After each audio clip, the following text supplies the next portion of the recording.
আধুনিক সমরাস্ত্রে সজ্জিত অস্ত্রর বিশালাকার উভচর যুদ্ধ জাহাজ যখন দাপট দেখানোর নেশায় মত্ত, ঠিক তখনই ঝোপ বুঝে কোপ মারল ইরান। হ্যাঁ দর্শক, মার্কিন উভচর যুদ্ধ জাহাজের দাপট ধূলিসাৎ করে দিতে রেভলিউশনারি গার্ডস ঝটিকা হামলা চালিয়েছে। তেহরানের অতর্কিত মিসাইল হামলার তীব্রতায় মুহূর্তে পালিয়েছে আগ্রাসনের দম্ভ। সাগরের বুক চিরে দাপিয়ে বেড়ানো সেই উভচর যুদ্ধ জাহাজটি আর ইসরায়েল সংশ্লিষ্ট জাহাজগুলো ইরানের কোপে পিছু হটতে বাধ্য হয়েছে।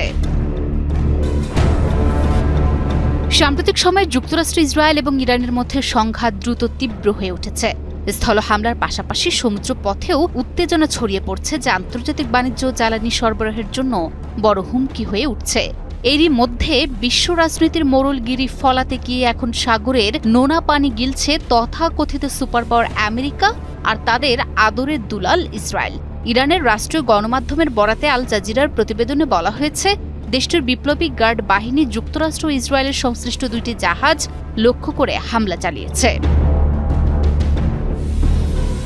এতদিন যারা নিজেদের সাগরের রাজা ভাবত, সেই মার্কিন যুক্তরাষ্ট্রের এক সময়ের দাপুটে উভচর যুদ্ধ জাহাজ এখন লেজ গুটিয়ে পালাচ্ছে। ইরানের বিপ্লবী গার্ড বাহিনী এমন এক মোক্ষম কোপ মেরেছে যে মার্কিন উভচর যুদ্ধ জাহাজটি কোনো মতে প্রাণ নিয়ে দক্ষিণ ভারত মহাসাগরের দিকে গেছে। অবস্থায় কি মনে হচ্ছে আমেরিকার ডাঙ্গায় বাঘ হলেও পানিতে ভেজা বেড়াল। শুধু আমেরিকায় নয়, ইরানের রাডারে ধরা পড়েছিল ইসরায়েলি মালিকানাধীন কন্টেইনারবাহী জাহাজ SDN-7। তেহরানের দাবি অনুযায়ী মার্কিন মুরব্বীদের পাশাপাশি ইসরায়েলি এই জাহাজটিকেও উচিত শিক্ষা দেওয়া হয়েছে। অবস্থা এমন দাঁড়িয়েছে যে জাহাজটির সুনির্দিষ্ট অবস্থান এখন খুঁজে পাওয়াই দায়। এভাবেই যখনই মনে হয়েছে শত্রুরা একটু অসতর্ক, তখনই IRGC তাদের পিঠের ছাল তুলে নিয়েছে। ইরানের এই নিখুঁত নিশানায় আমেরিকা এবং ইসরায়েলের তথাকথিত অজেয় ইমেজের বেলুন এখন পুরোপুরি ফোঁস।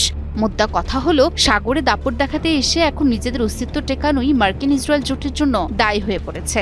তেহরানের এই ঝোপ বুঝে কোপ যে তাদের রাতের ঘুম কেড়ে নিচ্ছে, তার বলার